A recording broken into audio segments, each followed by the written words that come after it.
So the preparations have started, ready for Silverstone this weekend for round number 1. And after the last test day, where things didn't go quite as well with the engine going wrong, we are now almost ready to go. So after blowing up the engine Silverstone test day, we have now got 2 new barrels on, so obviously nice and clean. The kart did get put on the dyno as well, and with the dyno figures that we got, we're actually really happy with it. So we're hoping that the engine is going to be really quick, and yeah, I think we're going to start off the sessions at Silverstone test day just slightly slower. The aftermath of actually what happened, so something during the session must have hit this, which then just upset the timing of the car. And there's the piston of the back cylinder. Front one wasn't as bad, but just had a little bit of dent around the side. But yeah, that one was dead. Car is now getting ready to be built back up. We did have a fuel tank leak, which we got welded, and it was still leaking again. So Dad has just gone and welded that, and we've got some fuel in it. We're just going to see if that is leaking. But yeah, we're basically there. So the car will now get built up the rest of this week, and then we'll be ready to go. So with the kart being rebuilt and put back together, it was time to load up and head to Silverstone. So we arrived at Silverstone, and it was a really nice day for the practice day. The main aim of the first day really was to actually get some testing in on the new chassis, because we had a very short pre-season test, as well as run the new engine in with the new barrels and everything else. So the engine was turned down slightly for the first session, just so we didn't blow it up. And yeah, so it was just a session full of sort of some short shifts, trying to feel what the chassis was feeling like. We were on some very, very old tyres, which definitely didn't help with the handling side of things. But yeah, the first session was just to see how the kart was going. And then when we were going to come in, we were going to try and actually spend the day making changes to the chassis and seeing if we could get it to handle any better.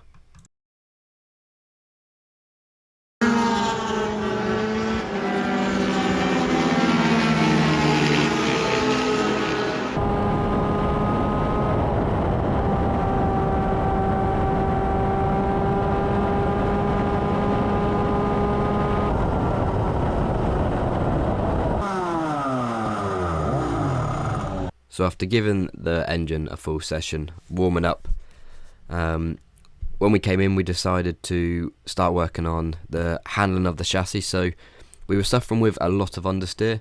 Now, a lot of that I do believe to be the tyres that we had on were very, very old. But also in the first session, I was struggling with the brakes, feeling like they were overheating slightly, even though we wasn't going too fast, only to come in and find out that one of the front brake ducts had actually broken off. So yeah, Dad had to quickly fix that, and then it was time to start adjusting the front nose cone. So now that we'd done the air duct, it was time to try and do the nose. So we were dropping from 30mm down to 27, with the idea of hopefully getting a little bit more grip on the front, and rather than getting the understeer through some of the fast corners, this was going to hopefully give us the little bit more turning that we needed. So this was obviously just us adjusting it down, and then we were going to go try it out in the next session. Just before hitting the track, we also noticed that the seat bracket had snapped. So a quick little bodge job, which actually held for the full weekend, was complete, and then we were good to go. So the main aim in this session was to test the change that we made to the front nose cone. So early on in the session, we were still getting quite a lot of understeer through the same corner that we'd been struggling on, and I decided to do a couple more laps, get some heat in the tyres, and then go again. And even with some heat in the tyres, we were still really struggling. So I realised it was no different, which actually meant it was definitely down to the life of the tyres, not the setup change we just done. So the next thing I wanted to try was a new set of tyres, just to see if that helps at all, and then we can make a change. So there is a clip now of me trying to chase another Div 1 through the corner, and you can see the difference.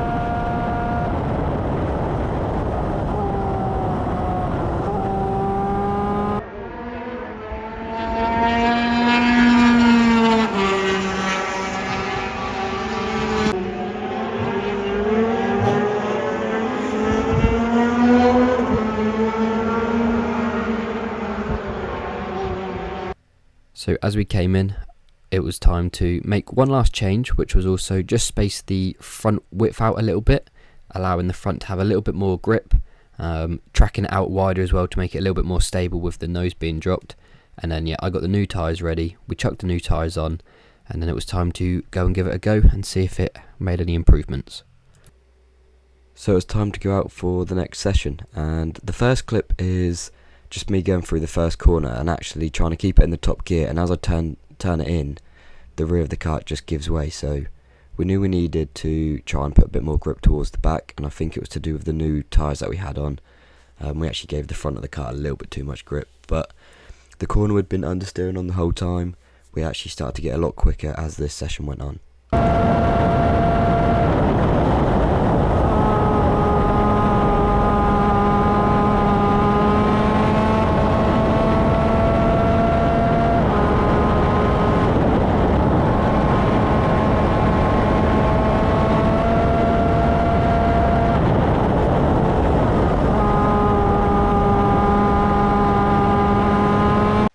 So when we came in, we made one more change for the last session, and my GoPro didn't actually record the last session, but what we done was we just lifted the nose ever so slightly, just to try and help with the snapping that we had.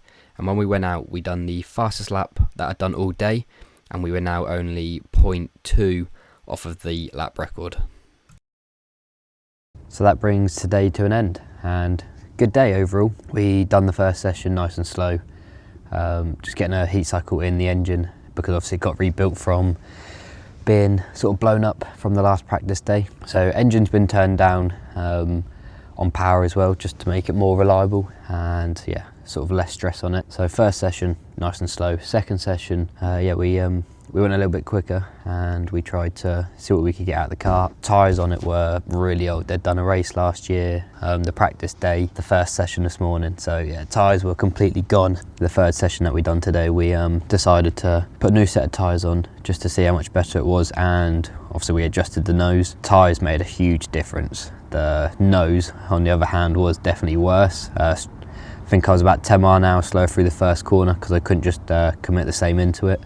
But the rest of the track we were a lot quicker through. Some parts of the track 5-10 mile an hour quicker, and it made a big difference. So in the third session we were half a second off the lap record by the end, so happy with that. And then for the last session we did turn the engine up slightly, did actually get less top speed, but it felt a bit windier, so hopefully that's all it was. Obviously tyres weren't maybe as good as the session before, but we got into the 1 minute 2s, which is what the goal was. The lap records are 1 minute 2.7, which I believe will get smashed tomorrow. Two of the quick boys I know were in the 102s, but I think 102.7 and 102.8-ish, maybe a little bit quicker.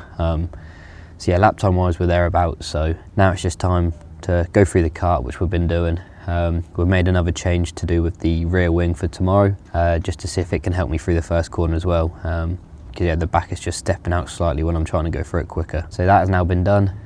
Time to get in the early night as well. Feeling shattered, and ready for qualifying at 9 o'clock in the morning. So hopefully it all goes well.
So that is qualifying complete, and we ended up P3 overall, which is a decent place to start the race. We were holding pole position for quite a while, but we just ended up slipping out in the last couple of laps. So Did have a brake issue as well, which definitely stopped me gaining a little bit more time that I was hoping for. But that is now hopefully sorted, ready for race 1. And yeah, let's get ready for it. Earlier, former champion Chris Tovey was quickest in the which is the number 51 Dallara. So we'll soon be underway with our huge grid of supercarts. Are they going to be unleashed this time? Watch for the red lights going out. I don't think they're going to go racing this time. Or are they? They're breaking ranks rather early there. Yes, the red light does go out and we are underway. I thought they were going to send them round again there for a second as Lee Harpham leads into Abbey Corner for the first time already. Look at the speed of even the smaller 125cc engine carts. Absolutely flying along. Trying to get around the outside there is the number 84 of Matt Robinson. He's made a good start from the second row. Times this lot with some of the manoeuvres they pull off as they come out of Chapel onto the Hanger Straight. 2, I think that is, trying to go through on the inside. No, 87, sorry, of Jack Tritton, who runs a kart track in Cromer, the holiday resort in Norfolk, so lives and breathes karting.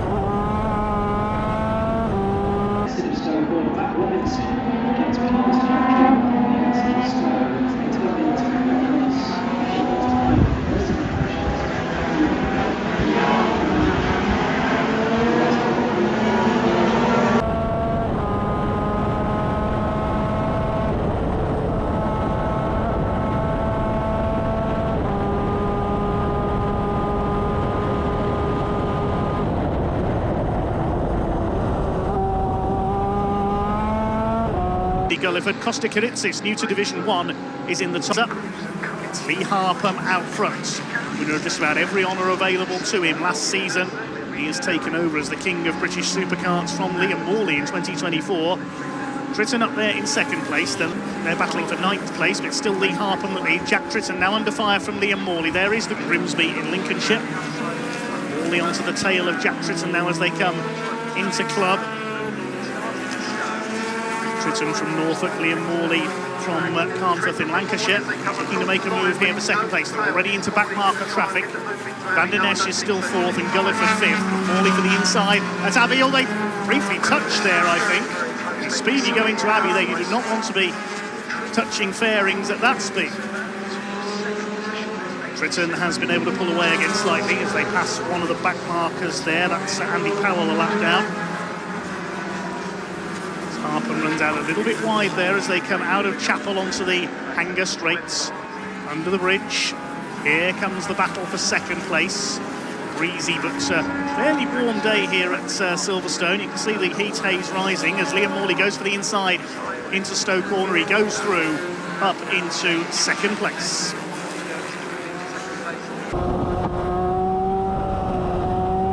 You can see who's gone off. And I'm being told the safety car is going to be deployed. Yep, safety car boards and flags out.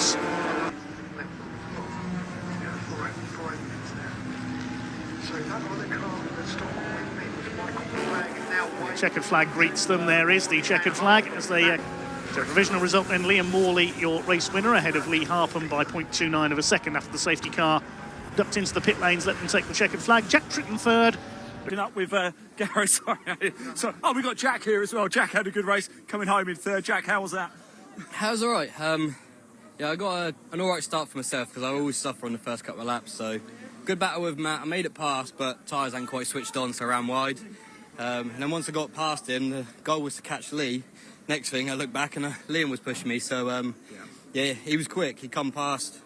Tried to tag on, but I didn't quite have the pace for him. But I do feel like we're getting closer to Lee towards the end before the safety car. So yeah, a bit of a shame, wasn't it? Actually, we didn't get a grandstand finish, but we've still got one more to go, right? Yeah, at least, well, hopefully 2, but well, yes, hopefully. Yeah, hopefully. But yeah, more to come. Top man, thank you. Let's grab. So the grid reads like this: Liam Morley at number 24 will be on pole with Lee Harpham, the British champion, number 1 alongside him.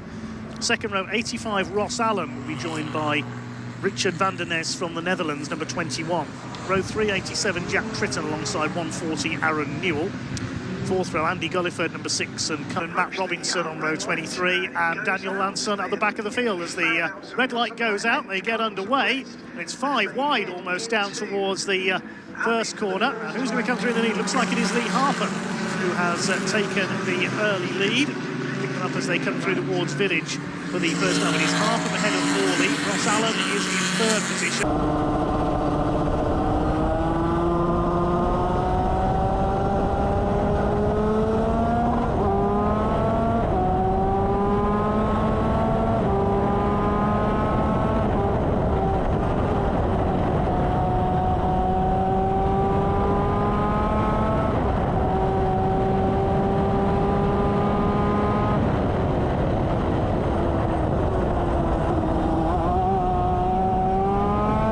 Start. Didn't see who it was. And 84, is that Matt Robinson running wide there through Chapel? I think he's elbowing his way through the order already. So the number one of Lee Harpham leads from Morley, Allen. Jack Tritton is in fourth, the blue and yellow carts, as they make their way through Stowe Corner for the first time. So quick, our cameras can hardly keep up with them. Flying down towards Club for the first time. The 21 running last, Richard van der Ness, in fifth position. Three wide there through Club behind the white car. That's Paul Platt making his move towards the front of the Liam Morley. Ross Allen on the red cart staying with them. Then we've got Jack Tritton, then a gap back to Van der Ness. Brian him we saw slowing up as Liam Morley to the inside takes the lead into the Club complex. Nicely done as they slowed there to go into the left-hander. And now we'll try and put as much clear air between himself and Lee Harpham as he can. Got it done just before the yellow flag zone there as well. Tritton fourth. They make their way towards Abbey for the third time. Fastest lap of the race by Liam Morley, 1:02.506. Could we see a hat-trick for Liam to start off? Out of Chapel. Down the hanger straight.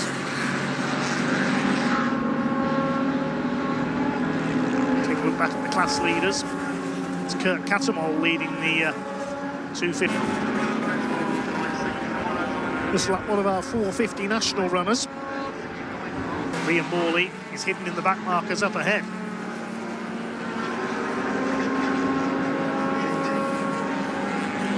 Further back, Paul Platt now leads the 250. Just over 4 minutes of this race still to go. 10 laps completed by Liam Morley now. It's the F450 class. He's the only runner in that class now with Nick.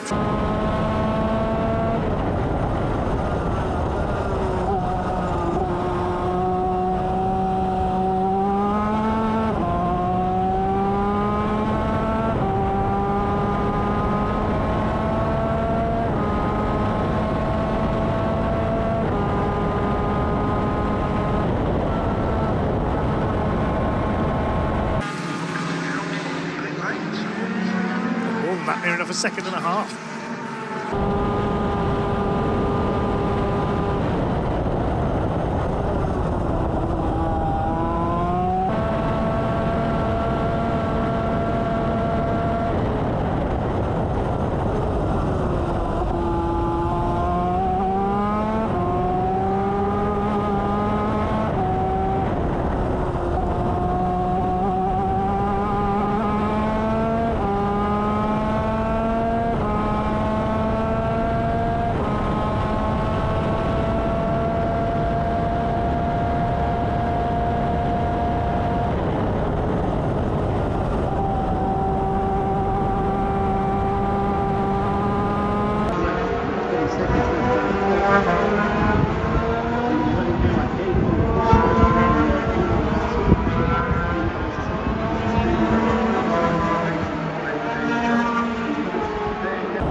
Ross Allen comes over in second overall. Little past Lee Harpham, the British champion, for second place. Richard van der Ness, the Dutchman, fourth. And Jack Tritton, Brian Jones, good result in sixth. So as we came in from race 2, I wanted to have a look around the kart because during the race I couldn't work out why I didn't have the same pace I had in race 1, and the kart was feeling probably the worst it felt all weekend. And through all the fast corners, especially turn 1, the back end of the kart just kept snapping out on me.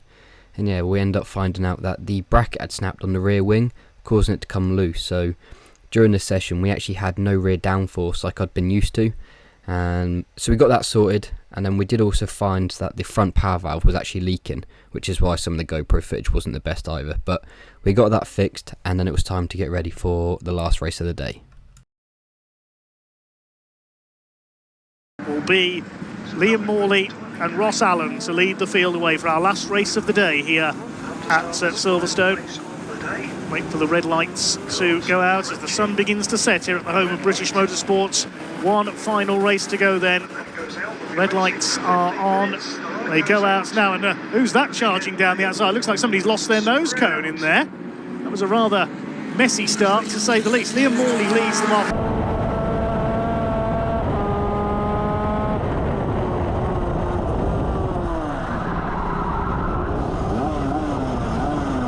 Noticed in there. They've all managed to make it round okay so far. Somebody's smoking under braking there. Are they locking up perhaps, or somebody's spun it? That's the 87. That's Jack Tritton. That's one of the front runners in trouble. And the man from Norfolk is going to have to race his way back through the field. Liam Morley away in race 2, so didn't set a lap time to set his grid position. Watch for him coming through. Morley leads. Through to second goes Lee Harpham as they go into Stowe Corner. He's chipping out there. I can't see him further back in the order. There's the number 15 of Andy Waite. He's not had a good day so far. So there's Jack Tritton making up the ground.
You've got Brian Jones, number 48, the Ulsterman. Side by side further back in the order. That's the 68 getting a bit of a twitch on.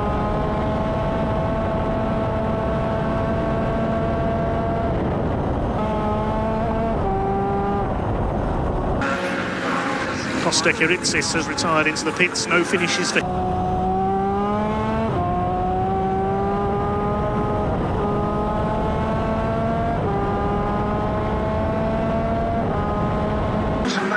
Harpham, Allen, Robinson in 4th position. 55 twitching a bit there. That's Witherer. Is that? Can't quite see the number at the moment. I think that's the 68 of Mark Edwards. Yes, it is. 68 Mark Edwards in trouble, I think.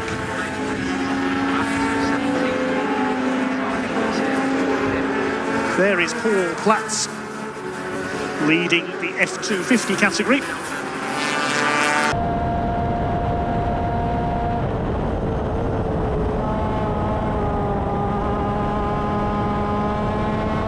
It is. And another one. That's Brian Jones, I think. Dropping like fly. Now, Brian Jones was 8th, but he's now pulled up.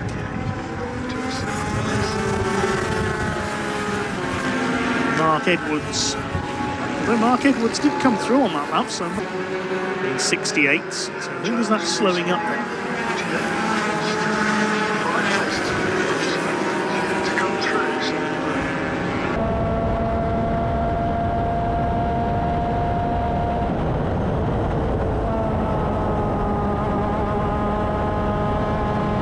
Is 125 KZ pace setter Ella Stevens. very talented single-seater racer as well as Carter. Daniel Hansen walks away. A lot of retirements in this one, unfortunately.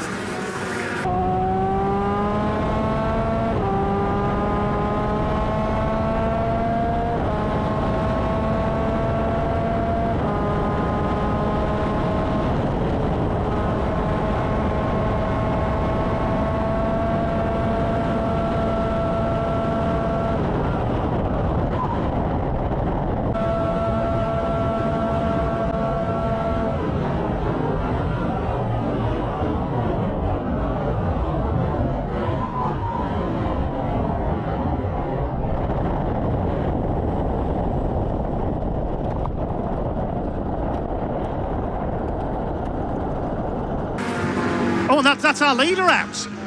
Just as I say retirements, the leader has pulled up. Liam Morley is not going to get the hat-trick. He's out of the race. What has happened? That's at Village. And Liam Morley, there's smoke there in the background. Has his engine let go? What a shame for Liam Morley. Another one out. That's Jack Tritton pulling in.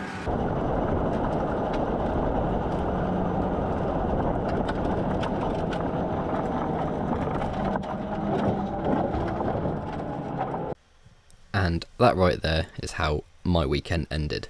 So it was not the end we wanted, and after a very poor first lap where we spun it on the brakes, we had a good drive back through. We made up a lot of places after being, I think, outside the top 40. We were then pushing the top 10, and the engine decided it wanted to nip up. So hopefully we managed to save the casing enough by catching the clutch in time. But yeah, it was just time to get the car back, put it in the trailer and just head home. We didn't want to have a look at the track to see what the damage was because we just wanted to get ourselves home after quite a poor weekend from myself. And yeah, then we waited until the next day, stripped the engine down, had a look to see what the damage was, and after having a look, we do now need a full rebuild on the engine that was only just rebuilt ready for this round. So not what we wanted, not the ideal start to the championship, but Snetterton is the next round, which is probably one of my favourite tracks. It's my local track as well. I should have a lot more support. A lot of people will be coming to watch, which is really good. And yeah, we'll hopefully be battling back at the front come Snetterton. So now it's just time to get all the preparations done and see where we're at. But just want to say thank you all for watching the video. I hope you have enjoyed it. Leave a comment down below what you thought.